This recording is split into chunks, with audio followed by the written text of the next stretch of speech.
श्री गणेशाय नमः। श्री जानकी वल्लभो विजयते। श्री रामचरितमानस षष्ठ सोपान लंका कांड। कामदेव के शत्रु शिवजी के सेव्य भव जन्म मृत्यु के भय को हरने वाले काल रूपी मतवाले हाथी के लिए सिंह के समान योगियों के स्वामी योगीश्वर, ज्ञान के द्वारा जानने योग्य, गुणों की निधि, अजेय, निर्गुण, निर्विकार, माया से परे, देवताओं के स्वामी, दुष्टों के वध में तत्पर, ब्राह्मण वृंद के एकमात्र देवता रक्षक, जल वाले मेघ के समान सुंदर श्याम, कमल के से नेत्र वाले, पृथ्वीपति राजा के रूप में परम देव श्री राम जी की मैं वंदना करता हूँ। शंख और चंद्रमा की सी कांति के अंत्य सुंदर शरीर वाले, व्याघ्र चर्म के वस्त्र वाले, काल के समान अथवा काले रंग के भयानक सर्पों का भूषण धारण करने वाले, गंगा और चंद्रमा के प्रेमी, काशीपति, कलयुग के पाप समूह का नाश करने वाले, कल्याण के कल्प वृक्ष, गुणों के निधान और कामदेव को भस्म करने वाले, पार्वती पति वंदनीय श्री शंकर जी को मैं नमस्कार करता हूँ, जो सत्पुरुषों को अंत दुर्लभ कैवल्य मुक्ति तक दे डालते हैं और जो दुष्टों को दंड देने वाले हैं। वे कल्याणकारी श्री शंभु मेरे कल्याण का विस्तार करे। लव निमेष परमाणु वर्ष युग और कल्प जिनके प्रचंड बाण है और काल जिनका धनुष है, हे मन तो उन श्री राम जी को क्यों नहीं भजता। समुद्र के वचन सुनकर प्रभु श्री राम जी ने मंत्रियों को बुलाकर ऐसा कहा, अब विलंब किस लिए हो रहा है, सेतु पुल तैयार करो जिसमें से सेना उतरे। जामवान ने हाथ जोड़कर कहा, हे सूर्यकुल के ध्वजा स्वरूप कृति को बढ़ाने वाले श्री राम जी सुनिए। हे नाथ, सबसे बड़ा सेतु तो आपका नाम ही है, जिस पर चढ़कर जिसका आश्रय लेकर मनुष्य संसार रूपी समुद्र से पार हो जाते हैं। फिर यह छोटा सा समुद्र पार करने में कितनी देर लगेगी। ऐसा सुनकर फिर पवन कुमार श्री हनुमान जी ने कहा, प्रभु का प्रताप बड़ा भारी बड़वानल समुद्र की आग के समान है। इसने पहले समुद्र को जल को सोख लिया था, परंतु आपके शत्रुओं की स्त्रियों के आंसुओं की धारा से यह फिर भर गया और उसी से खारा भी हो गया। हनुमान जी की यह अत्योक्ति अलंकार पूर्ण युक्ति सुनकर वानर श्री रघुनाथ जी की ओर देखकर हर्षित हो गए। जामवान ने नल नील दोनों भाइयों को बुलाकर उन्हें सारी कथा कह सुनाई और कहा, मन में श्री राम जी के प्रताप को स्मरण करके सेतु तैयार करो, राम प्रताप से कुछ भी परिश्रम नहीं होगा। फिर वानरों के समूह को बुला लिया और कहा, आप सब लोग मेरी कुछ विनती सुनिए। अपने हृदय में श्री राम जी के चरण कमलों को धारण कीजिए और सब भालू और वानर एक खेल कीजिए। विकट वानरों के समूह आप दौड़ जाइए और वृक्षों तथा पर्वतों के समूहों को उखाड़ लाइए।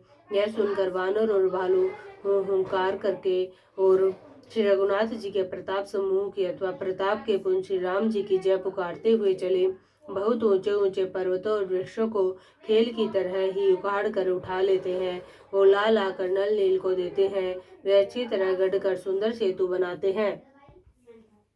वानर बड़े बड़े पहाड़ ला ला कर देते हैं और नल नील उन्हें गेंद की तरह ले लेते हैं। सेतु की अंदर सुंदर रचना देखकर कृपा सिंधु श्री राम जी हंसकर वचन बोले, यह यहाँ की भूमि परम रमणीय और उत्तम है, इसकी असीम महिमा वर्णन नहीं की जा सकती। मैं यहाँ शिव जी की स्थापना करूंगा, मेरे हृदय में यह महान संकल्प है। श्री राम जी के वचन सुनकर वानर राज सुग्रीव ने बहुत से दूत भेजे, जो सब श्रेष्ठ मुनियों को बुला कर ले आए। शिवलिंग की स्थापना करके विधि पूर्वक उसका पूजन किया। फिर भगवान बोले, शिव जी के समान मुझको दूसरा कोई प्रिय नहीं है। जो शिव से द्रोह रखता है और मेरा भक्त कहलाता है, वह मनुष्य सौपन में भी मुझे नहीं पाता।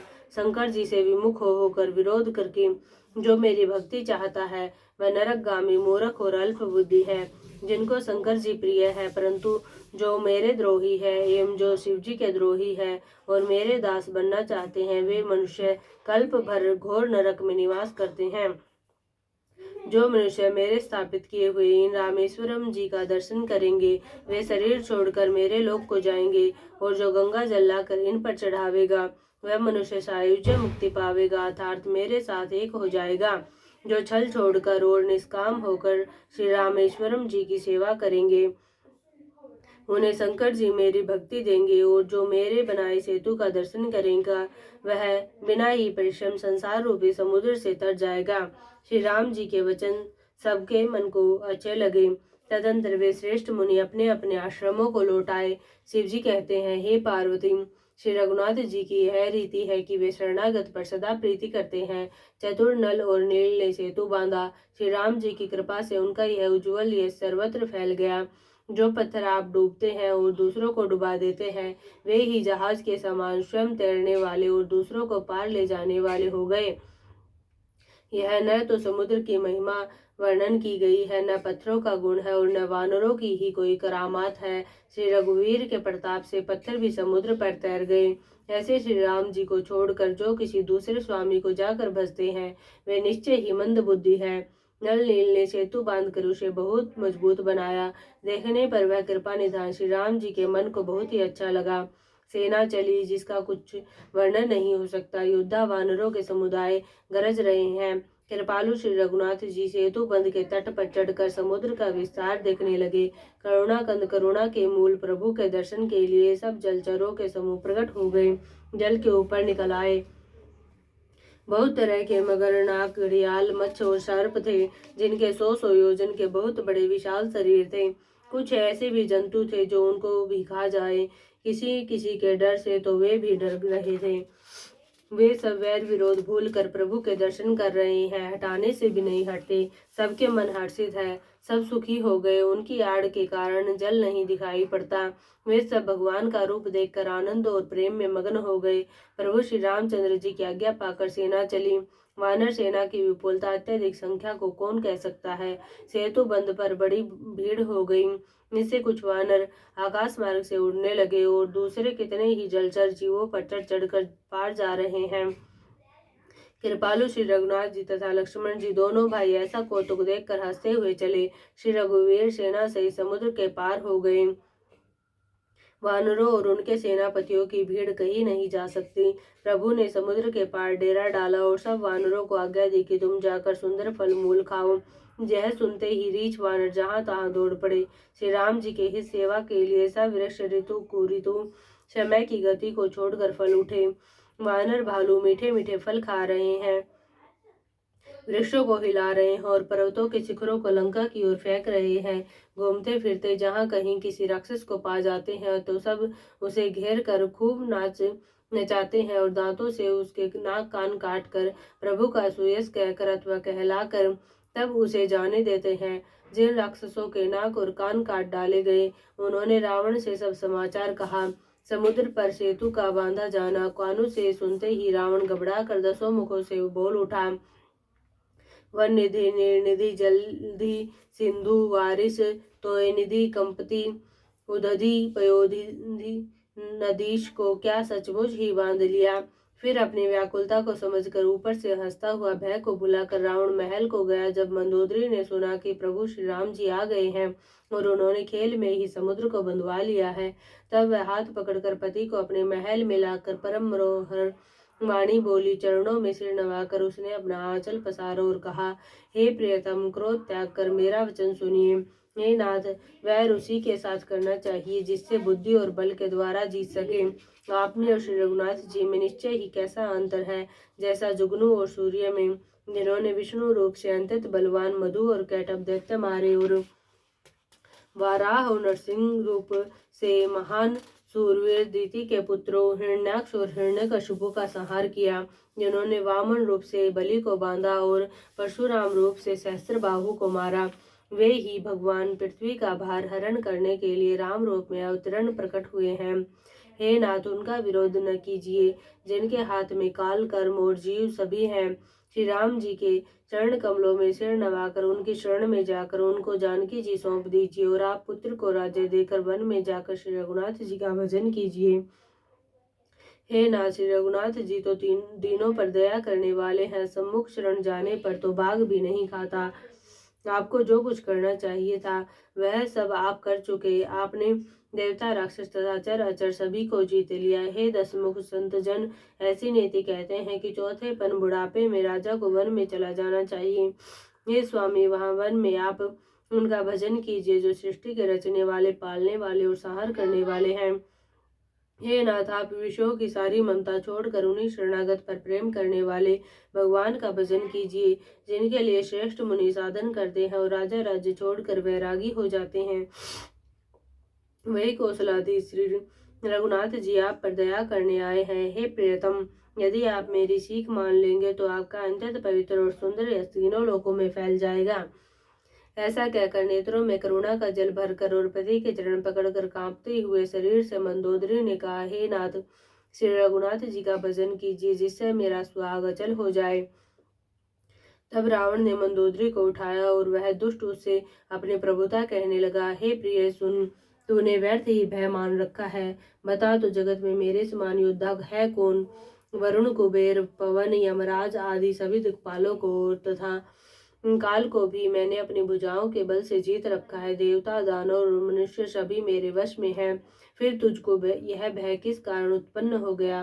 मंदोदरी ने उसे बहुत तरह से समझा कर कहा, किंतु रावण ने उसकी एक भी बात न सुनी और फिर सभा में जाकर बैठ गया। मंदोदरी ने हृदय में ऐसा जान लिया कि काल के वश होने से पति को अभिमान हो गया है। सभा में आकर उसने मंत्रियों से पूछा कि शत्रु के साथ किस प्रकार से युद्ध करना होगा। मंत्री कहने लगे, राक्षसों के नाथ, हे प्रभु सुनिए, आप बार बार क्या पूछते हैं। कहिए तो ऐसा कौन सा बड़ा भय है जिसका विचार किया जाए। भय की बात ही क्या है। मनुष्य और वानर भालू तो हमारे भोजन की सामग्री है। कानों से सबके वचन सुनकर रावण का पुत्र प्रहस्त हाथ जोड़कर कहने लगा, हे प्रभु, नीति के विरुद्ध कुछ भी नहीं करना चाहिए। मंत्रियों में बहुत ही थोड़ी बुद्धि है।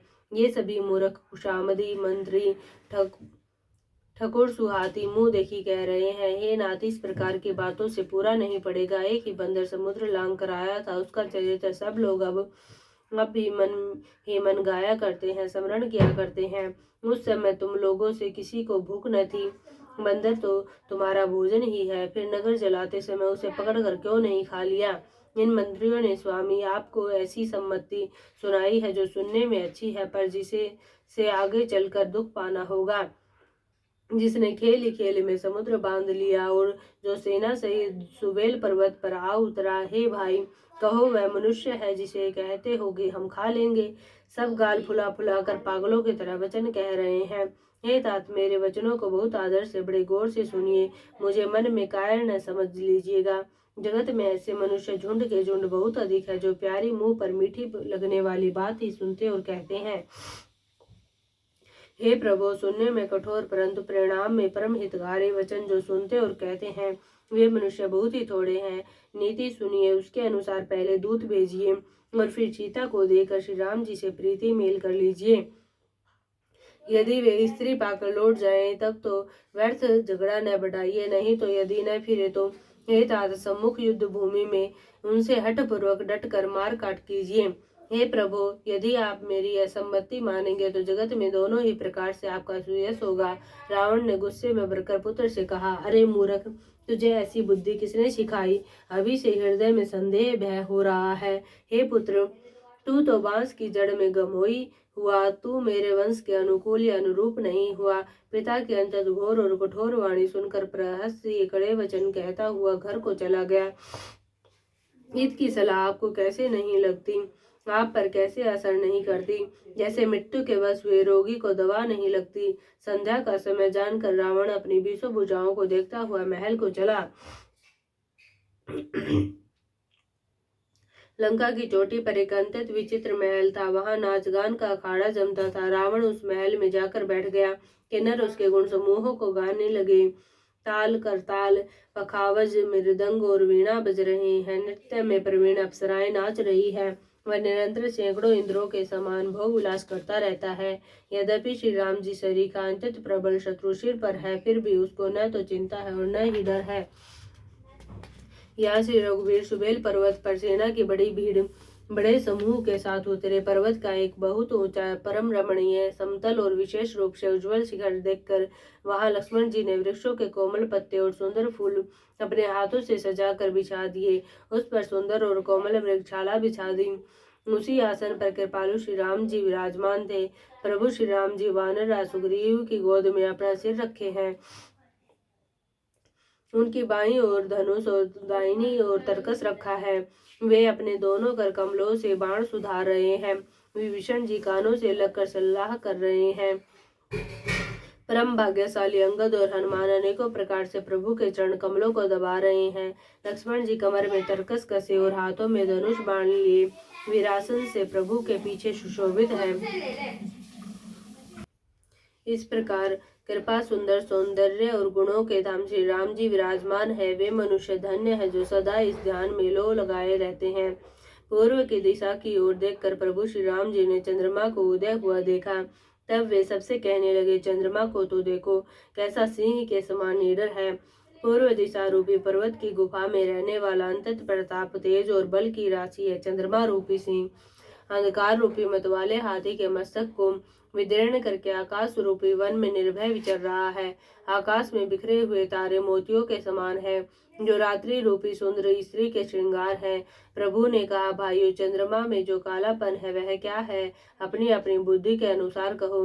सुग्रीव ने कहा, हे रघुनाथ जी, सुनिए, चंद्रमा में पृथ्वी की छाया दिखाई दे रही है। किसी ने कहा, चंद्रमा को राहु ने मारा था, वही चोट का काला दाग हृदय पर पड़ा हुआ है। कोई कहता है, जब ब्रह्मा ने कामदेव की स्त्री रति का मुख बनाया तब उसने चंद्रमा का सार भाग निकाल लिया, जिससे रति का मुख तो परम सुंदर बन गया, परंतु चंद्रमा के हृदय में छेद हो गया। वही छेद चंद्रमा के हृदय में वर्तमान है, जिसकी राह से आकाश की काली छाया उसमें दिखाई पड़ती है। प्रभु श्री राम जी ने कहा, विष चंद्रमा का बहुत प्यारा भाई है, इसी से उसने विष को अपने हृदय में स्थान दे रखा है। विष युक्त अपने किरण समूह को फैलाकर वह वियोगी नर नारियों को जलाता रहता है। हनुमान जी ने कहा, हे प्रभु, सुनिए, चंद्रमा आपका प्रिय दास है। आपकी सुंदर श्याम मूर्ति चंद्रमा के हृदय में बसती है, वही श्यामता की झलक चंद्रमा में है। पवन पुत्र हनुमान जी के वचन सुनकर सुजान श्री राम जी हंसे। फिर दक्षिण की ओर देखकर कृपा निधान प्रभु बोले, हे विभीषण, दक्षिण दिशा की ओर देखो, बादल कैसा घुमड़ रहा है और बिजली चमक रही है। भयानक बादल मीठे मीठे हल्के हल्के स्वर से गरज रहा है, कहीं कठोर ओलों की वर्षा न हो। विभीषण बोले, हे कृपालु, सुनिए, यह न तो बिजली है न बादलों की घटा। लंका की चोटी पर एक महल है, 10 ग्रीव रावण वहां नाच गान का अखाड़ा देख रहा है। रावण ने सिर पर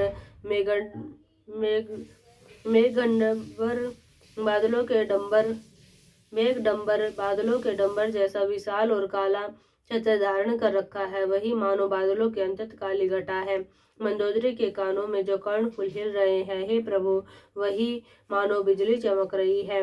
हे देवताओं के सम्राट, सुनिए, अनुपम ताल और मृदंग बज रहे हैं, वही सुंदर गर्जन ध्वनि है।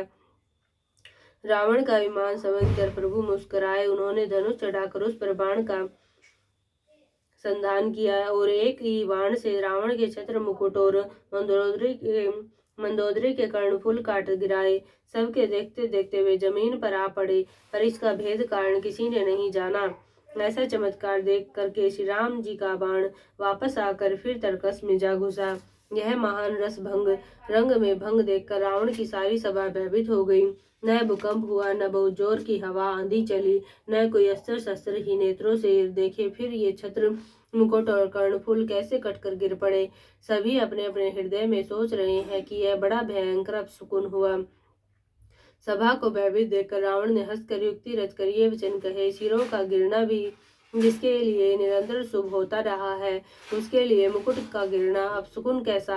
अपने अपने घर जाकर सो रहो, डरने की कोई बात नहीं है। तब सब लोग सिर नवाकर घर गए। जब से कर्णफूल पृथ्वी पर गिरा, तब से मंदोदरी के हृदय में सोच बच गया। नेत्रों में जल भरकर दोनों हाथ जोड़कर वह रावण से कहने लगी, हे प्राणनाथ, मेरी विनती सुनिए। हे प्रियतम, श्री राम से विरोध छोड़ दीजिए, उन्हें मनुष्य जानकर मन में हठ न पकड़े रहिए। मेरे इन वचनों पर विश्वास कीजिए कि वे रघुकुल के शिरोमणि श्री रामचंद्र जी विश्व रूप है। यह सारा विश्व उन्हीं का रूप है। वेद जिनके अंग अंग में है, लोगों की कल्पना करते हैं, पाताल जिन विश्व रूप भगवान का चरण है, ब्रह्मलोक सिर है, अन्य बीच के सब लोकों का विश्राम स्थिति जिनके अन्य भिन्न भिन्न अंगों पर है, भयंकर काल जिनका भ्रुकुटी संचालन बोहों का चलना है, सूर्य नेत्र है, बादलों का समूह बाल है, अश्विनी कुमार जिनकी नासिका है, रात और दिन जिनके अपार निमेष पलक मारना और खोलना है, दसों दिशाएं कान है, वेद ऐसा कहते हैं, वायु श्वास है और वेद जिनकी अपनी वाणी है, लोभ जिनका आधर ओठ है, यमराज भयानक दांत है, माया हंसी है, दिग्पाल भुजाएं है, अग्नि मुख है, वरुण जीव है, उत्पत्ति पालन और प्रलय जिनकी चेष्टा क्रिया है, 18 प्रकार की असंख्य वनस्पतियां जिनकी रोमावली है, पर्वत अस्थियां है, नदियां नसों का जाल है, समुद्र पेट है और नरक जिनकी नीचे की इंद्रियां है। इस प्रकार प्रभु विस्मय है, अधिक कल्पना ऊहापोह क्या की जाए। शिव जिनका अहंकार है, ब्रह्मा बुद्धि है, चंद्रमा मन है और महान विष्णु ही चित है। उन्हीं चराचर रूप भगवान श्री राम जी ने मनुष्य रूप में निवास किया है। हे प्राणपति सुनिए, ऐसा विचार कर प्रभु से वैर छोड़कर श्री रघुवीर के चरणों में प्रेम कीजिए, जिससे मेरा सुहाग न जाए। पत्नी के वचन कानों से सुनकर रावण खूब हंसा और बोला, हो मोह अज्ञान की महिमा बड़े बलवान है। स्त्री का स्वभाव सब सत्य ही कहते हैं कि उसके हृदय में 8 अवगुण सदा रहते हैं। साहस, झूठ, चंचलता, माया, छल, भय, डरपोकपन, अविवेक, मूर्खता, अपवित्रता और निर्दयता। तूने शत्रु का समग्र विराट रूप गाया और मुझे उसका बड़ा भारी भय सुनाया। हे प्रिय, वह सब यह चराचर विश्व तो स्वभाव से ही मेरे वश में है। तेरी कृपा से मुझे यह अब समझ पड़ा। हे प्रिय, तेरी चतुराई में जान गया। तू इस प्रकार इसी बहाने मेरी प्रभुता का बखान कर रही है। हे मृगनयनी, तेरी बातें बड़ी गूढ़ रहस्य भरी है, समझने पर सुख देने वाली और सुनने से भय छुड़ाने वाली है। मंदोदरी ने मन में ऐसा निश्चय कर लिया कि पति को कालवश मति भ्रम हो गया है। इस प्रकार अज्ञानवश बहुत से विनोद करते हुए रावण को सबेरा हो गया। तब स्वभाव से ही निडर और घमंड में अंधा लंकापति सभा में गया। यद्यपि बादल अमृत सा जल बरसाते हैं तो भी वेद फूलता फलता नहीं। इसी प्रकार चाहे ब्रह्मा के समान भी ज्ञानी गुरु मिले तो भी मूर्ख के हृदय में चेत ज्ञान नहीं होता। यहाँ सुबेल पर्वत पर प्रातः काल श्री रघुनाथ जी जागे और उन्होंने सब मंत्रियों को बुलाकर सलाह पूछी कि शीघ्र बताइए अब क्या उपाय करना चाहिए। जामवान ने श्री राम जी के चरणों में सिर नवाकर कहा, हे सर्वज्ञ, सब कुछ जानने वाले, हे सबके हृदय में बसने वाले अंतर्यामी, हे बुद्धि बल तेज और धर्म और गुणों की राशि, सुनिए। मैं अपनी बुद्धि के अनुसार सलाह देता हूँ कि बाली कुमार अंगद को दूत बनाकर भेजा जाए। यह अच्छी सलाह सबके मन में जच गई। कृपा के निधान श्री राम जी ने अंगद से कहा, हे बल बुद्धि और गुणों के धाम बाली पुत्र, हे तात, तुम मेरे काम के लिए लंका जाओ। तुमको बहुत समझा कर क्या कहूँ, मैं जानता हूँ तुम बहुत परम चतुर हो। शत्रु से वही बातचीत करना जिससे हमारा काम हो और उसका कल्याण। प्रभु की आज्ञा सिर चढ़ाकर और उनके चरणों की वंदना करके अंगद जी उठे और बोले, हे भगवान श्री राम जी, आप जिस पर कृपा करें वही गुणों का समुद्र हो जाता है। स्वामी के सब कार्य सिद्ध अपने आप सिद्ध है। यह तो प्रभु ने मुझको आदर दिया है जो मुझे अपने कार्य पर भेज रहे हैं। ऐसा विचार कर युवराज अंगद का हृदय हर्षित और शरीर पुलकित हो गया। चरणों की वंदना करके और भगवान के प्रभुता हृदय में धरकर अंगद सबको सिर नवाकर चले। प्रभु के प्रताप को हृदय में धारण किए हुए रणबांकुरे वीर बाली पुत्र स्वाभाविक ही निर्भय है। लंका में प्रवेश करते ही रावण के पुत्र से भेंट हो गई जो वहां खेल रहा था। बातों ही बातों में दोनों में झगड़ा बढ़ गया, क्योंकि दोनों ही अतुलनीय बलवान थे और फिर दोनों ही युवा अवस्था थी। उसने अंगद पर लात उठाई। अंगद ने वही पैर पकड़कर उसे घुमाकर जमीन पर दे पटका मार गिराया। राक्षस के समूह भारी योद्धा देखकर जहां तहां भाग चले। वे डर के मारे पुकार भी न मचा सके। एक दूसरे को मर्म असली बात नहीं बतलाते। उस रावण के पुत्र का वध समझकर सब चुप मार कर रह जाते हैं। रावण पुत्र की मृत्यु जानकर और राक्षसों को भय के मारे भागते देखकर नगर भर में कोलाहल मच गया कि जिसने लंका जलाई थी वही वानर फिर आ गया है। सब अत्यंत भयभीत होकर विचार करने लगे कि विधाता अब न जाने क्या करेगा। वे बिना पूछे ही अंगद को रावण के दरबार की राह बता देते हैं। जिसे ही वे देखते हैं वही डर के मारे सूख जाता है। श्री राम जी के चरण कमलों का स्मरण करके अंगद रावण की सभा के द्वार पर गए और वे धीर वीर और बल की राशि अंगद सिंह की सीड़ शान से इधर उधर देखने लगे। तुरंत ही उन्होंने एक राक्षस को भेजा और रावण को अपने आने का समाचार सूचित किया। सुनते ही रावण हंसकर बोला, बुला लाओ, देखे कहाँ है का बंदर है। आज्ञा पाकर बहुत से दूत दौड़े और वानरों में हाथी के समान अंगद को बुला लाए। अंगद ने रावण को ऐसे बैठे हुए देखा जैसे कोई प्राण युक्त सजीव काजल का पहाड़ हो। भुजाएं वृक्षों के और सिर पर्वतों के शिखरों के समान है। रोमावली मानो बहुत सी लताएं हैं। मुंह, नाक, नेत्र और कान पर्वत की कंदराओं और खोहों को के बराबर है। अंतत बलवान बाके वीर बाले पुत्र अंगद सभा में गए। वे मन में जरा भी नहीं झिझके। अंगद को देखते ही सब सभासद उठ खड़े हुए। यह देखकर रावण के हृदय में बड़ा क्रोध हुआ। जैसे मतवाले हाथियों के झुंड में सिंह निशंक होकर चला जाता है, वैसे ही श्री राम जी के प्रताप का हृदय में स्मरण करके वे निर्भय सभा में सिर नवाकर बैठ गए। रावण ने कहा, अरे बंदर, तू कौन है? अंगद ने कहा, हे दशग्रीव, मैं श्री रघुवीर का दूत हूँ। मेरे पिता से और तुमसे मित्रता थी, इसलिए हे भाई, मैं तुम्हारी भलाई के लिए ही आया हूँ। तुम्हारा उत्तम कुल है, पुलस्त्य ऋषि के तुम पुत्र हो। शिव जी की और ब्रह्मा जी की तुमने बहुत प्रकार से पूजा की है, उनसे वर पाए हैं और सब काम सिद्ध किए हैं। लोकपालों और सब राजाओं को तुमने जीत लिया है। राजमत से या मोहवश तुम जगत जननी सीता जी को हर लाए हो। अब तुम मेरे शुभ वचन, मेरी हित भरी सलाह सुनो। उसके अनुसार चलने से प्रभु श्री राम जी तुम्हारे सब अपराध क्षमा कर देंगे। दांतों में तिनका दबाओ, गले में कुल्हाड़ी डालो और कुटुंबियों सहित अपनी स्त्रियों को साथ लेकर आदर पूर्वक जानकी जी को आगे करके इस प्रकार सब भय छोड़कर चलो।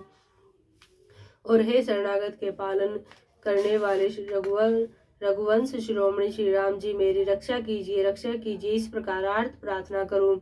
आर्त पुकार सुनते ही प्रभु तुमको निर्भय कर देंगे।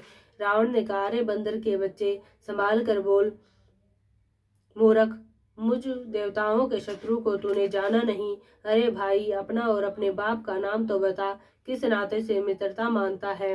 अंगद ने कहा, मेरा नाम अंगद है, मैं बाली का पुत्र हूँ, उनसे कभी तुम्हारी भेंट हुई थी। अंगद का वचन सुनते ही रावण को सकुचा गया और बोला, हाँ मैं जान गया, मुझे याद आ गया, बाली नाम का एक बंदर था। अरे अंगद, तू ही बाली का लड़का है। अरे कुलनाशक, तू तो अपने कुल रूपी बांस के लिए अग्नि रूप ही पैदा हुआ, गर्भ में ही क्यों न नष्ट हो गया। तू व्यर्थ ही पैदा हुआ, जो अपने ही मुंह से तपस्वियों का दूत हो कहलाया। अब बाली की कुशल तो बता, वह आजकल कहाँ है। तब अंगद ने हंसकर कहा, 10 कुछ दिन बीतने पर स्वयं ही बाली के पास जाकर अपने मित्र को हृदय से लगाकर उसी से कुशल पूछ लेना। श्री राम जी से विरोध करने पर जैसी कुशल होती है वह सब तुमको वे सुनावेंगे। हे मूर्ख, सुन, भेद उसी के मन में पड़ सकता है, भेद नीति उसी पर अपना प्रभाव डाल सकती है जिसके हृदय में श्री रघुवीर न हो।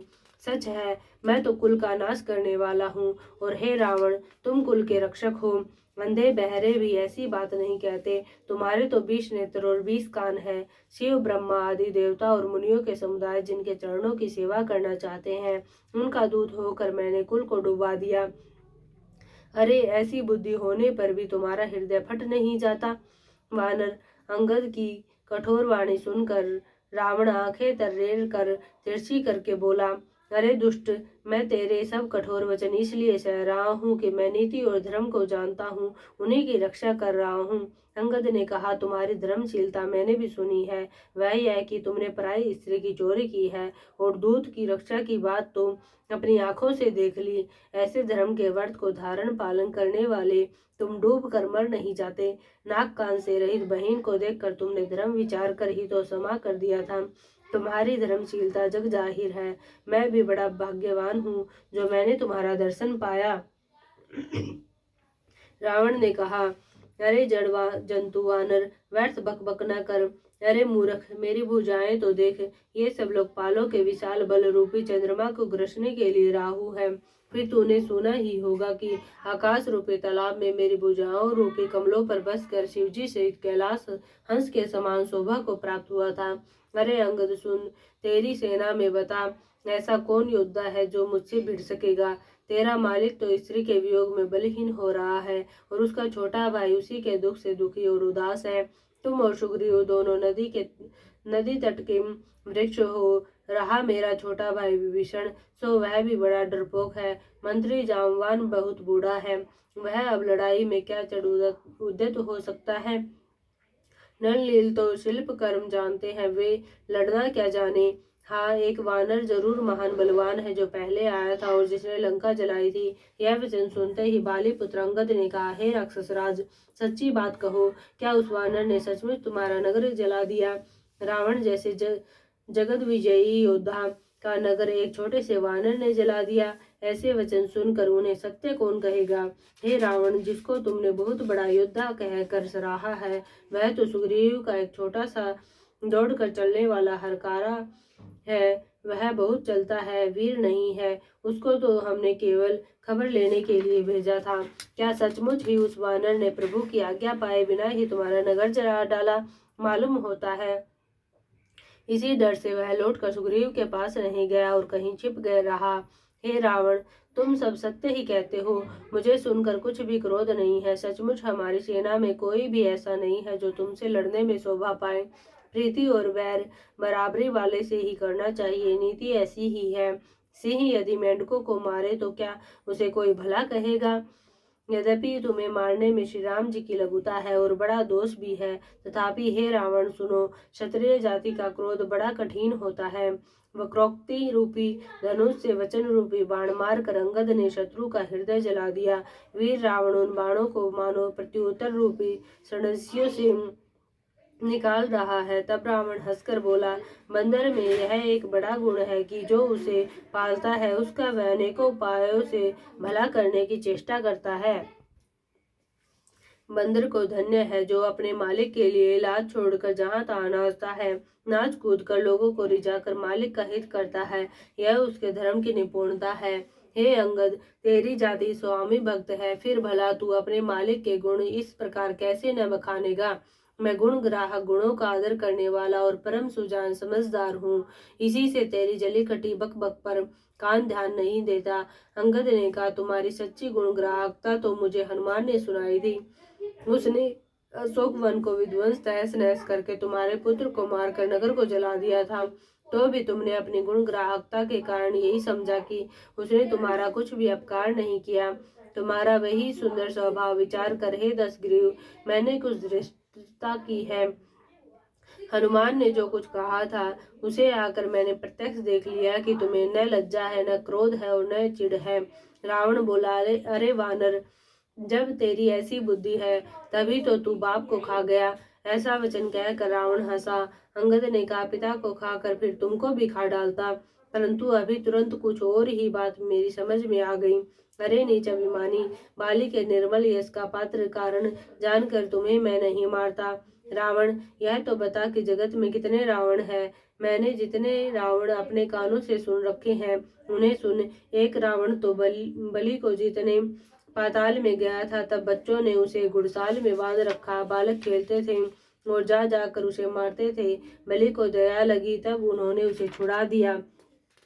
फिर एक रावण को शस्त्र बाहु ने देखा और उसने दौड़कर उसको एक विशेष प्रकार के विचित्र जंतु की तरह समझकर पकड़ लिया। तमाशे के लिए वह उसे घर ले आया। तब पुलस्त्य मुनि ने जाकर उसे छुड़ाया। एक रावण की बात कहने में तो मुझे बड़ा संकोच हो रहा है। वह बहुत दिनों तक बाली की कांख में रहा था। इनमें से तुम कौन से रावण हो? खिजना छोड़कर सच सच बताओ। रावण ने कहा, अरे मूर्ख सुन, मैं वही रावण, बलवान रावण हूँ, जिसकी भुजाओं की लीला करामात कैलाश पर्वत जानता है, जिसकी सूरता उमापति महादेव जी जानते हैं, जिन्हें अपने सिर रूपी पुष्प चढ़ा चढ़ा कर मैंने पूजा था। सिर रूपी कमलों को अपने हाथों से उतार उतार कर मैंने अगणित बार त्रिपुरारी शिव जी की पूजा की। अरे मूर्ख, मेरी भुजाओं का पराक्रम दिक्पाल जानते हैं, जिनके हृदय में वह आज भी चुभ रहा है। दिग्गज दिशाओं के हाथी मेरी छाती की कठोरता को जानते हैं, जिनके भयानक दांत जब जब जाकर मैं उनसे जबरदस्ती भिड़ा, मेरी छाती में कभी नहीं फूटे, अपना चिन्ह भी नहीं बना सके, बल्कि मेरी छाती से लगते ही वे मूली की तरह टूट गए, जिसके चलते समय पृथ्वी इस प्रकार हिलती है जैसे मतवाले हाथी के चढ़ते समय छोटी नाव। मैं वही जगत प्रसिद्ध प्रतापी रावण हूँ। अरे झूठी बकवाद करने वाले, क्या तूने मुझको कानों से कभी नहीं सुना? उस महान प्रतापी और जगत प्रसिद्ध रावण को मुझे तू छोटा कहता है और मनुष्य की बड़ाई करता है। अरे दुष्ट, असभ्य, तुच्छ बंदर, अब मैंने तेरा ज्ञान जान लिया। रावण के ये वचन सुनकर अंगद क्रोध सहित वचन बोले, अरे नीच अभिमानी, संभाल कर सोच समझ कर बोल। जिनका फरसा सहस्त्र बाहु की भुजाओं रूपी अपार वन को जलाने के लिए अग्नि के समान था, जिनके फरसा रूपी समुद्र की तीव्र धारा में अनगिनत राजा अनेकों बार डूब गए, उन परशुराम जी का गर्व जिन्हें देखते ही भाग गया। अरे अभागे दसीस, वे मनुष्य क्यों कर है? क्या रे मूर्ख उदंड, श्री रामचंद्र जी मनुष्य है? कामदेव भी क्या धनुर्धारी है? और गंगा जी क्या नदी है? कामधेनु क्या पशु है? और कल्प वृक्ष क्या पेड़ है? अन्न भी क्या दान है? और अमृत क्या रस है? गरुड़ जी क्या पक्षी है? शेष जी क्या सर्प है? अरे रावण, चिंतामणि भी क्या पत्थर है? अरे ओ मूर्ख, सुन, बैकुंठ भी क्या लोक है? और श्री रघुनाथ जी की अखंड भक्ति क्या और लाभों जैसा ही लाभ है। सेना समेत तेरा मान मत कर अशोक वन को उजाड़ कर, नगर को जलाकर और तेरे पुत्र को मारकर जो लौट गए, तू उनका कुछ भी न बिगाड़ सका। क्यों रे दुष्ट, वे हनुमान जी क्या वानर है? अरे रावण, चतुराई कपट छोड़कर सुन, कृपा के समुद्र श्री रघुनाथ जी का तू भजन क्यों नहीं करता? अरे दुष्ट, यदि तू श्री राम जी का वैरी हुआ तो तुझे ब्रह्मा और रुद्र भी नहीं बचा सकेंगे। हे मूढ़, व्यर्थ गाल न मार, डिंग न हाँक। श्री राम जी से वैर करने पर तेरा ऐसा हाल होगा कि तेरे सिर समूह श्री राम जी के बाण लगते ही वानरों के आगे पृथ्वी पर पड़ेंगे और रीछ वानर तेरे उन गेंद के समान अनेकों सिरों से चौगान खेलेंगे। जब श्री रघुनाथ जी युद्ध में कोप करेंगे और उनके अंत्य तीक्ष्ण बहुत से बाण छुटेंगे, तब क्या तेरा ऐसा गाल चलेगा? ऐसा विचार कर उदार कृपालु श्री राम जी को भज। अंगद के ये वचन सुनकर रावण बहुत अधिक जल उठा, मानो जलते हुए प्रचंड अग्नि में घी पड़ गया हो। वह बोला, अरे मूर्ख कुंभकर्ण, ऐसा मेरा भाई है, इंद्र का शत्रु सुप्रसिद्ध मेघनाथ मेरा पुत्र है, और मेरा पराक्रम तो तूने सुना ही नहीं कि मैंने संपूर्ण जड़ चेतन जगत को जीत लिया है। रे दुष्ट, वानरों की सहायता जोड़कर राम ने समुद्र बांध लिया, बस यही उसकी प्रभुता है। समुद्र को तो अनेकों पक्षी भी लांघ जाते हैं, पर इसी से वे सभी सूरवीर नहीं हो जाते। अरे मूर्ख बंदर, सुन, मेरी एक एक भुजा रूपी समुद्र बल रूपी जल से पूर्ण है, जिसमें बहुत से सूरवीर देवता और मनुष्य डूब चुके हैं। बता, कौन ऐसा सूरवीर है जो मेरे इन अथाह और अपार 20 समुद्रों का पार पा जाएगा? अरे दुष्ट, मैंने दिक्पालों तक से जल भरवाया और तू एक राजा का मुझे यह सुनाता है? यदि तेरा मालिक, जिसकी गुणगाथा तू बार बार कह रहा है, संग्राम में लड़ने वाला योद्धा है, तो फिर वह दूत किस लिए भेजता है? शत्रु से प्रीति संधि करते उसे लाज नहीं आती? पहले कैलाश का मथन करने वाली मेरी भुजाओं को देख, फिर अरे मूर्ख बानर, अपने मालिक की सराहना करना। रावण के समान सूरवीर कौन है, जिसने अपने ही हाथों से सिर काट काट कर अंतत हर्ष के साथ बहुत बार उन्हें अग्नि में होम दिया? स्वयं गौरीपति शिवजी इस बात के साक्षी हैं। मस्तकों के जलते समय जब मैंने अपने ललाटों पर लिखे हुए विधाता के अक्षर देखे, तब मनुष्य के हाथ से अपनी मृत्यु होना बांझकर विधाता की वाणी लेख को असत्य जानकर मैं हंसा। उस बात को समझकर स्मरण करके भी मेरे मन में डर नहीं है, क्योंकि मैं समझता हूँ कि बूढ़े ब्रह्मा ने बुद्धि भ्रम से ऐसा लिख दिया है। अरे मूर्ख, तू लज्जा और मर्यादा छोड़कर मेरे आगे बार बार दूसरे वीर का बल कहता है। अंगद ने कहा, अरे रावण, तेरे समान लज्जावान जगत में कोई नहीं है। लज्जाशीलता तो तेरा सहज स्वभाव ही है। तू अपने मुंह से अपने गुण कभी नहीं कहता। सिर काटने और कैलाश उठाने की कथा चित्त में चढ़ी हुई थी, इससे तूने उसे 20 बार कहा। भुजाओं के उस बल को तो तूने हृदय में ही टाल छिपा रखा है, जिससे तूने सहस्त्र बाहुबली और बाली को जीता था। अरे मंदबुद्धि, सुन, अब बस कर। सिर काटने से भी क्या कोई सूरवीर हो जाता है? इंद्रजाल रचने वाले को वीर नहीं कहा जाता, यद्यपि वह अपने ही हाथों अपना सारा शरीर काट डालता है। अरे मंदबुद्धि, समझ कर देख, पतंगे मोहवश आग में जल मरते हैं। गधों के झुंड बोझ लाद कर चलते हैं, पर इस कारण वे सूरवीर नहीं कहलाते। अरे दुष्ट, अब मत बढ़ाओ मत कर, मेरा वचन सुन और अभिमान त्याग दे। हे दशमुख, मैं दूत की तरह संधि करने नहीं आया हूँ। श्री रघुवीर ने ऐसा विचार कर मुझे भेजा है। कृपालु श्री राम जी बार बार ऐसा कहते हैं कि सियार के मारने से सिंह को यश नहीं मिलता। अरे मूर्ख, प्रभु के उन वचनों को मन में समझ कर याद करके ही मैंने तेरे कठोर वचन सहे हैं, नहीं तो तेरे मुंह तोड़कर मैं सीता जी को जबरदस्ती ले जाता। अरे अधम, देवताओं के शत्रु, तेरा बल तो मैंने तभी जान लिया जब तू सोने में पराई स्त्री को हर चुरा लाया। तू राक्षसों का राजा और बड़ा अभिमानी है, परंतु मैं तो श्री रघुनाथ जी के सेवक सुग्रीव का दूत, सेवक का भी सेवक हूँ। यदि मैं श्री राम जी के अपमान से न डरूं तो तेरे देखते देखते ऐसा तमाशा करूं कि तुझे जमीन पर पटक कर तेरी सेना का संहार कर और तेरे गांव को चौपट नष्ट भ्रष्ट करके, अरे मूर्ख, तेरी युवती स्त्रियों सहित जानकी जी को ले जाऊं। यदि ऐसा करूं तो भी इसमें कोई बड़ाई नहीं है। मरे हुए को मारने में कुछ भी पुरुषत्व बहादुरी नहीं है। वाम मार्गी, कामी, कंजूस, अंत्यत मूढ़, अति दरिद्र, बदनाम, बहुत बूढ़ा, नित्य का रोगी, निरंतर क्रोध युक्त रहने वाला, भगवान विष्णु से विमुख, वेद और संतों का विरोधी, अपना ही शरीर पोषण करने वाला, पराई निंदा करने वाला और पाप की खान महान पापी, ये 14 प्राणी जीते ही मुर्दे के समान है। अरे दुष्ट, ऐसा विचार कर मैं तुझे नहीं मारता। अब तुम मुझ में क्रोध न पैदा कर, मुझे गुस्सा न दिला। अंगद के वचन सुनकर राक्षस राज रावण दांतों से होठ काट कर क्रोधित होकर हाथ मलता हुआ बोला, अरे नीच बंदर, अब तू मरना ही चाहता है, इसी से छोटे मुंह बड़ी बात कहता है। अरे मूर्ख बंदर, तू जिसके बल पर कड़वे वचन बक रहा है, उसमें बल, प्रताप, बुद्धि अथवा तेज कुछ भी नहीं है। उसे गुणहीन और मानहीन समझकर ही तो पिता ने वनवास दे दिया।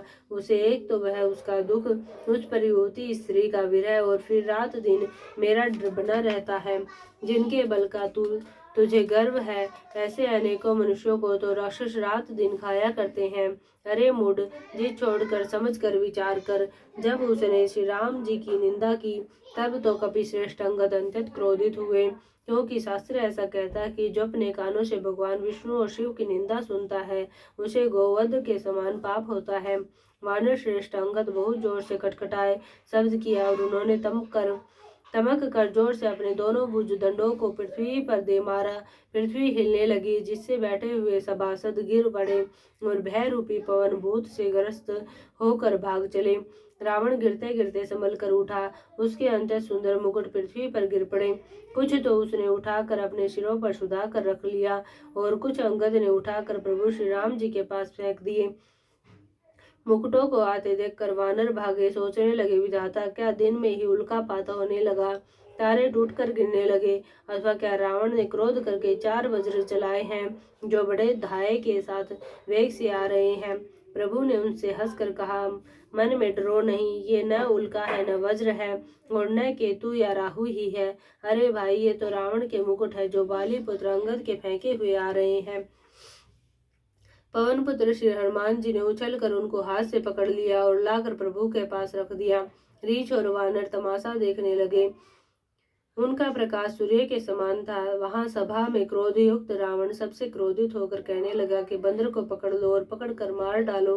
अंगद यह सुनकर मुस्कुराने लगा। रावण फिर बोला, इसे मारकर सब योद्धा तुरंत दौड़ो और जहाँ कहीं रीछ वानरों को पाओ वहीं खा डालो। पृथ्वी को बंदरों से रहित कर दो और जाकर दोनों तपस्वी भाइयों राम और लक्ष्मण को जीते जी पकड़ लो। रावण के ये कोप भरे वचन सुनकर तब युवराज अंगद क्रोधित होकर बोले, तुझे गाल बजाते लाज नहीं आती? अरे निर्लज, अरे कुलनाशक, गला काट कर आत्महत्या करके मर जा। मेरा बल देख कर भी क्या तेरी छाती नहीं फटती? अरे स्त्री के चोर, अरे कुमार्ग पर चलने वाले, अरे दुष्ट, पाप की राशि, मंद बुद्धि और कामी, तू सन्निपात में क्या दुर्वचन बक रहा है? अरे दुष्ट राक्षस, तू काल के वश हो गया है, इसका फल तू आगे वानर और भालुओं के चपेटे लगने पर पावेगा। राम मनुष्य है, ऐसा वचन बोलते ही अरे अभिमानी, तेरी जीभें नहीं गिर पड़ती? इसमें संदेह नहीं है कि तेरी जीभें अकेले नहीं वरम सिरों के साथ रणभूमि में गिरेगी। रे दसकंद, जिसने एक ही बाण से बाली को मार डाला, वह मनुष्य कैसे है? अरे कुजाति, अरे जड़, 20 आंखें होने पर भी तू अंधा है। तेरे जन्म को धिक्कार है। श्री रामचंद्र जी के बाण समूह तेरे रक्त की प्यासे हैं, वे प्यासे ही रह जाएंगे इस डर से। अरे कड़वी बकवाद करने वाले नीच राक्षस, मैं तुझे छोड़ता हूँ। मैं तेरे दांत तोड़ने में समर्थ हूँ, पर क्या करूँ, श्री रघुनाथ जी ने मुझे आज्ञा नहीं दी। ऐसा क्रोध आता है कि तेरे 10 मुंह तोड़ डालूं और तेरी लंका को पकड़कर समुद्र में डुबा दूं। तेरी लंका गूलर के फल के समान है। तुम सब कीड़े उसके भीतर अज्ञानवश निडर होकर बस रहे हो।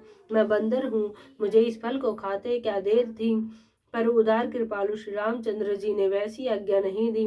अंगद की युक्ति सुनकर रावण मुस्कुराया और बोला, अरे मूर्ख, बहुत झूठ बोलना तूने कहाँ सीखा? बाली ने तो कभी ऐसा गाल नहीं मारा। जान पड़ता है तो तू तपस्वियों से मिलकर लबार हो गया है। अंगद ने कहा, अरे 20 भुजा वाले, यदि तेरी 10 जीभें मैंने नहीं उखाड़ ली तो सचमुच मैं लबार ही हूँ।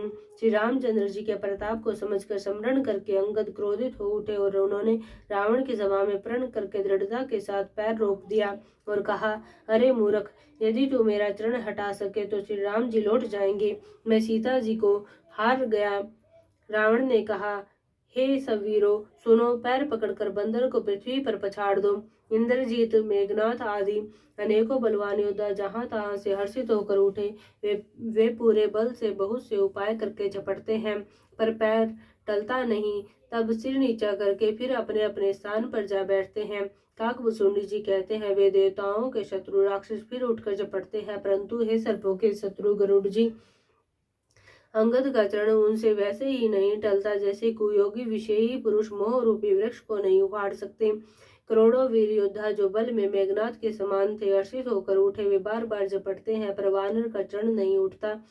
तब लज्जा के मारे सिर नवा कर बैठ जाते हैं। जैसे करोड़ों विघ्न आने पर भी संत का मन नीति को नहीं छोड़ता, वैसे ही वानर अंगद का चरण पृथ्वी को नहीं छोड़ता। यह देखकर शत्रु रावण का मद दूर हो गया। अंगद का बल देखकर सब हृदय में हार गए। तब अंगद के ललकारने पर रावण स्वयं उठा। जब वह अंगद का चरण पकड़ने लगा, तब बाली कुमार अंगद ने कहा, मेरा चरण पकड़ने से तेरा बचाव नहीं होगा। अरे मूर्ख, तू जाकर श्री राम जी के चरण क्यों नहीं पकड़ता? यह सुनकर वह मन में बहुत ही सकुचा कर लौट गया। उसकी सारी श्री जाती रही। वह ऐसा तेजहीन हो गया जैसे मध्याह्न में चंद्रमा दिखाई देता है। वह सिर नीचा करके सिंहासन पर जा बैठा, मानो सारी संपत्ति गवा कर बैठा हो। श्री रामचंद्र जी जगत भर के आत्मा और प्राणों के स्वामी है, उनसे विमुख रहने वाला शांति कैसे पा सकता है?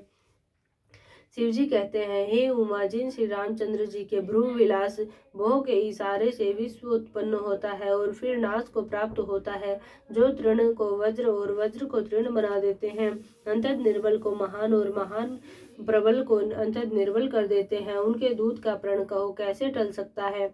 फिर अंगद ने अनेकों प्रकार से नीति कही, पर रावण ने नहीं माना, क्योंकि उसका काल निकट आ गया था।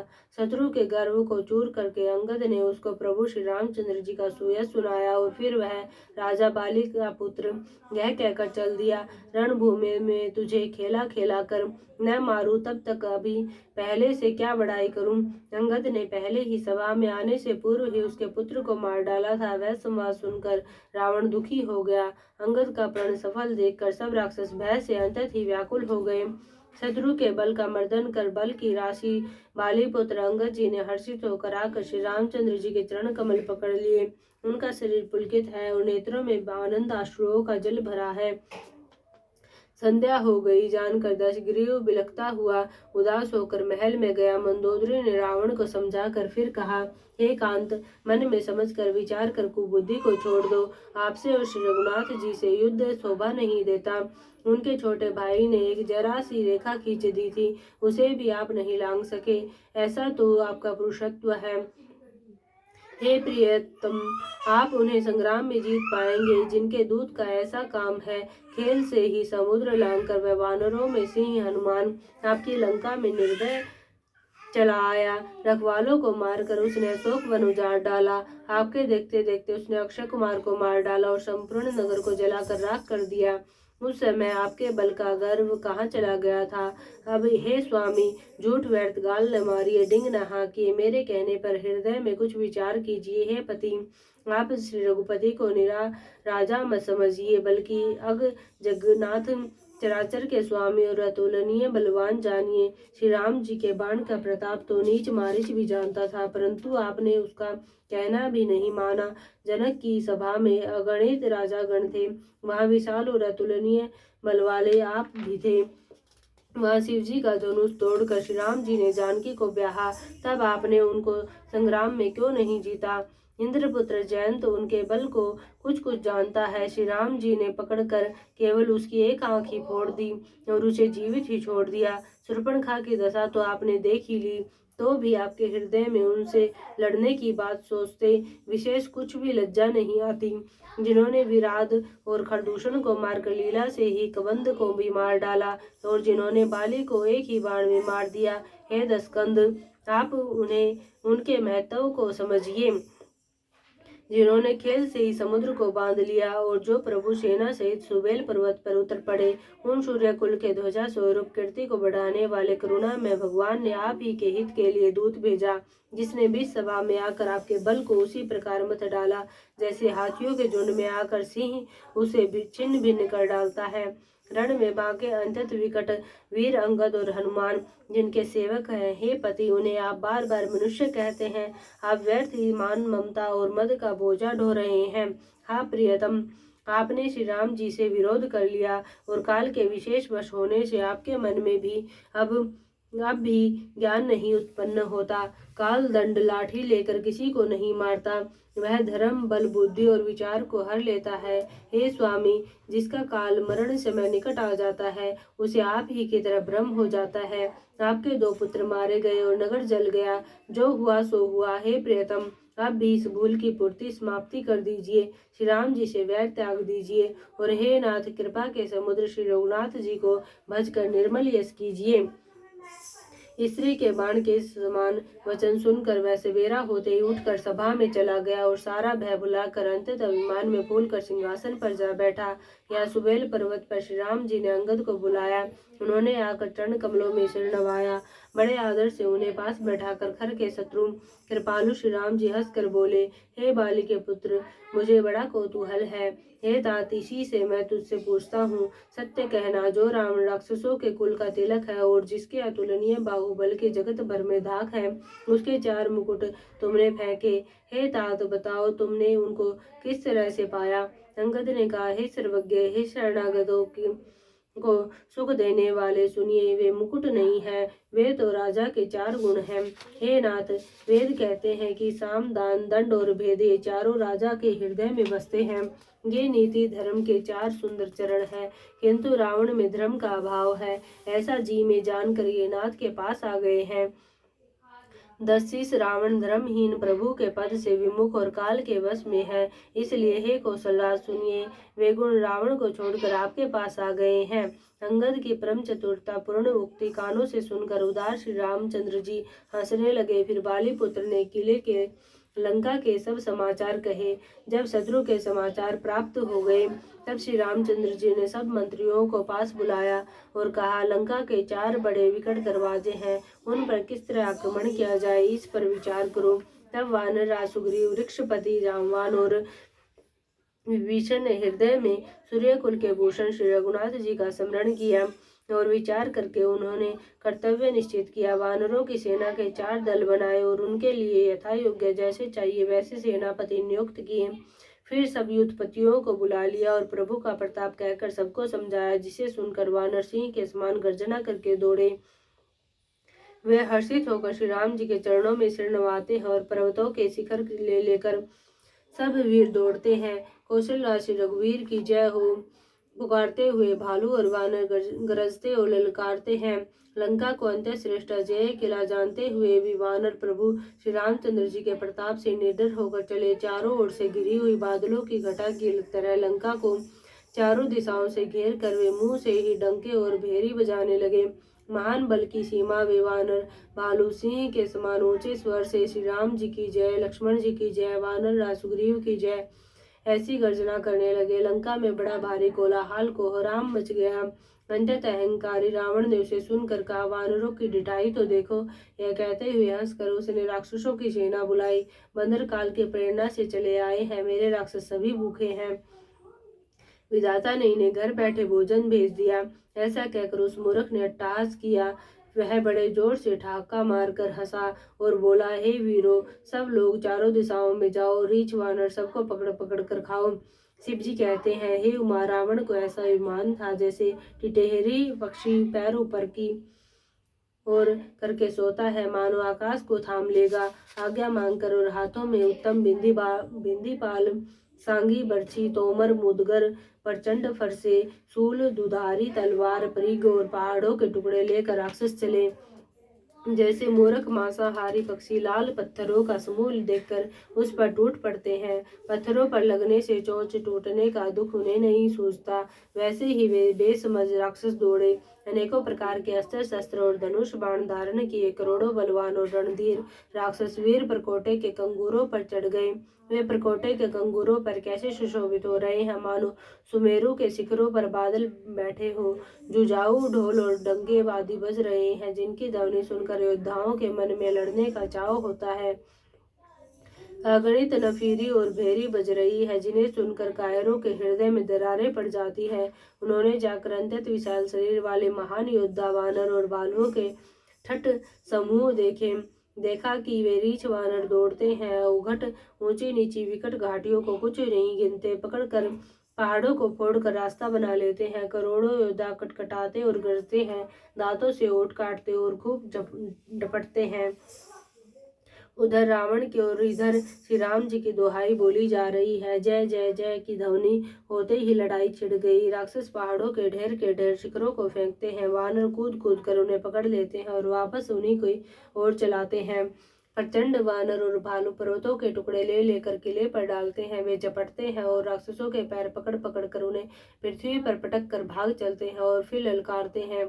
बहुत ही चंचल और बड़े तेजस्वी वानर भालू बड़ी फुर्ती से उछलकर किले पर चढ़ चढ़ कर गए और जहां तहां महलों में घुसकर श्री राम जी का यश गाने लगे। फिर एक एक राक्षस को पकड़कर वे वानर भाग चले, ऊपर आप और नीचे राक्षस योद्धा। इस प्रकार वे किले पर से धरती पर आ गिरते हैं। श्री राम जी के प्रताप से प्रबल वानरों के झुंड राक्षस योद्धाओं के समूह योद्धाओं को मसल रहे हैं। वानर फिर जहां तहां किले पर चढ़ गए और प्रताप में सूर्य के समान श्री रघुवीर की जय बोलने लगे। राक्षसों के झुंड वैसे ही भाग चले जैसे जोर की हवा चलने पर बादलों के समूह तितर बितर हो जाते हैं।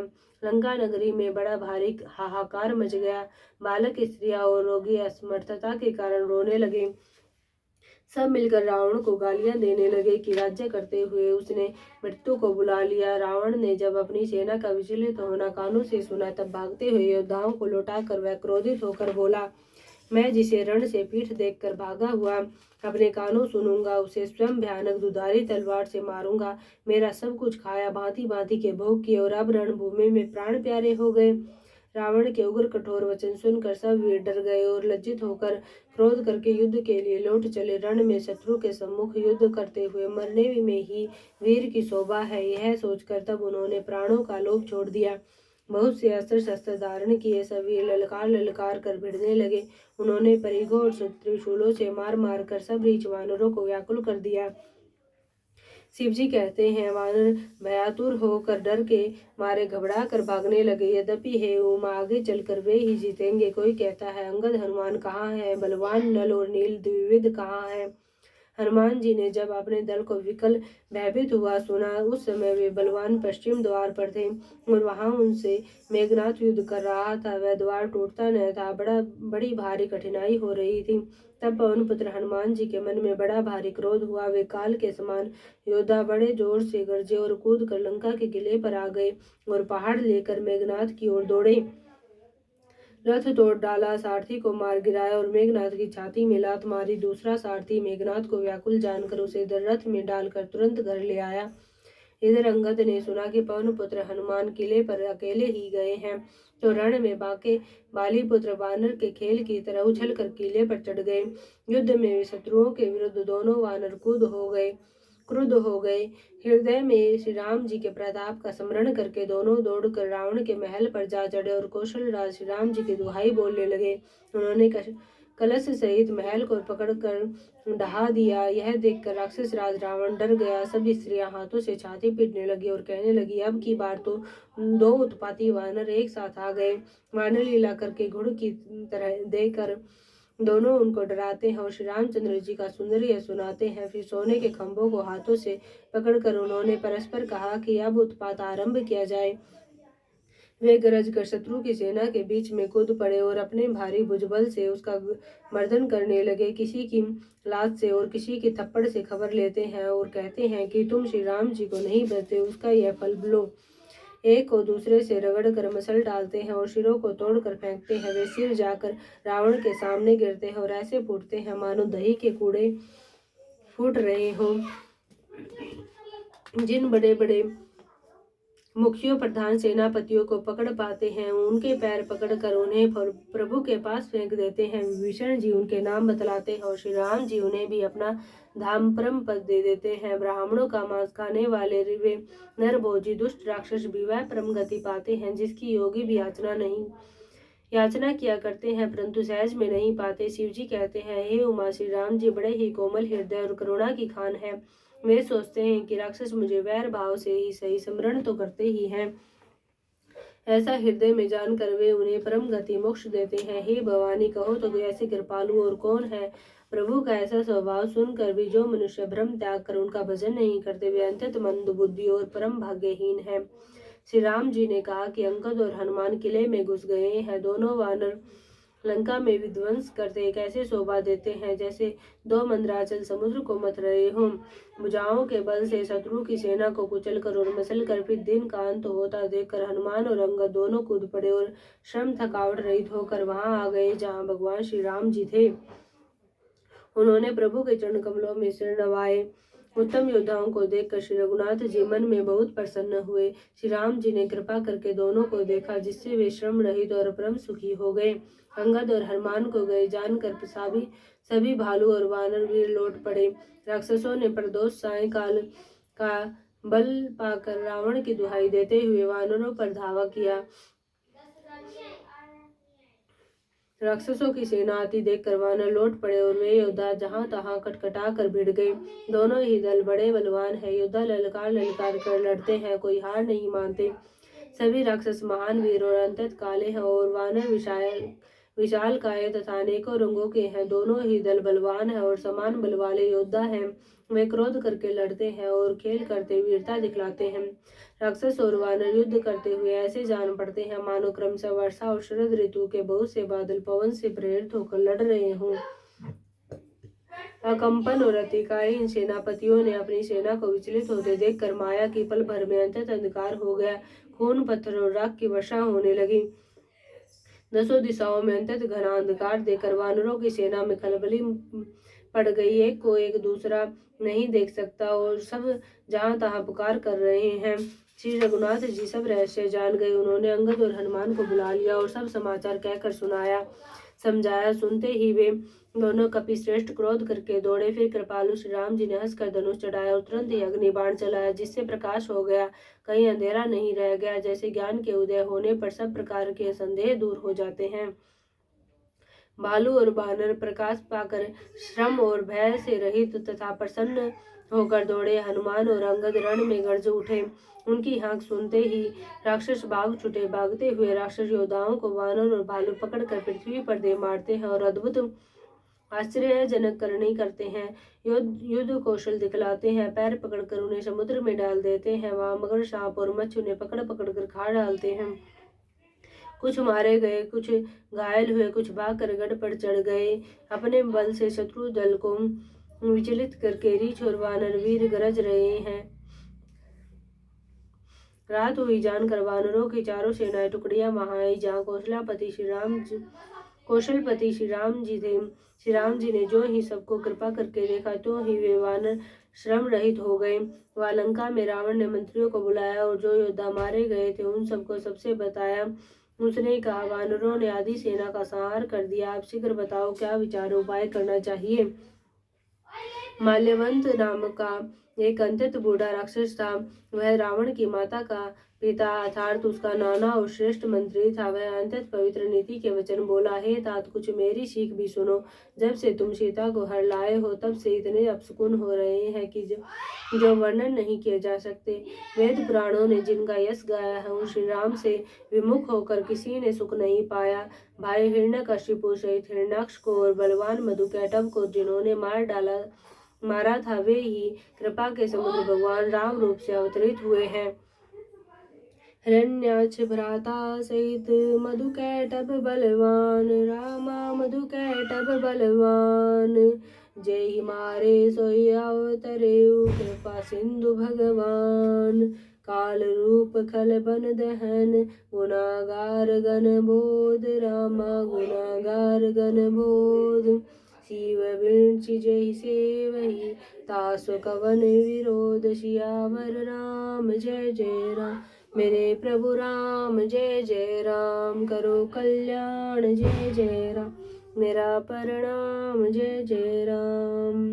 मास पारायण 25वां विश्राम। सियावर राम जय जय राम, मेरे प्रभु राम जय जय राम। करो कल्याण जय जय राम, मेरा प्रणाम जय जय राम। आरती श्री रामायण जी की, आरती श्री रामायण जी की। कीरति कलित ललित शियपी की, गावत ब्रह्मादिक मुनि नारद। वाल्मीकि विज्ञान विशारद, सुख सनकादिक शेषरु सारद। भरणी पवन सुत कीरतिनी की, आरती श्री रामायण जी की।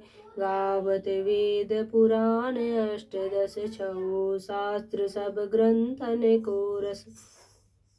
मुनि जन धन संतन को सर्वस सार, अंश सम्मत सब ही की। आरती श्री रामायण जी की। गावत संतत शंभु भवानी, अरुगट संभव मुनि विज्ञानी। व्यास आदि कवि वर्ज बखानी, कागभु सुंडी गरुड़ के ही की। आरती श्री रामायण जी की। कलिमल हरणी विषय रस फीकी, सुभग सिंगार मुक्ति जुबती की। दलन रोग भव मुरी अमी की, तात मात सब विधि तुलसी की। आरती श्री रामायण जी की। कीरति कलित ललित शियपी की, आरती श्री रामायण जी की। कीरति कलित ललित शियपी की, आरती श्री रामायण जी की। कीरति कलित ललित शियपी की। सियावर राम जय जय राम, मेरे प्रभु राम जय जय राम। करो कल्याण जय जय राम, मेरा प्रणाम जय जय राम।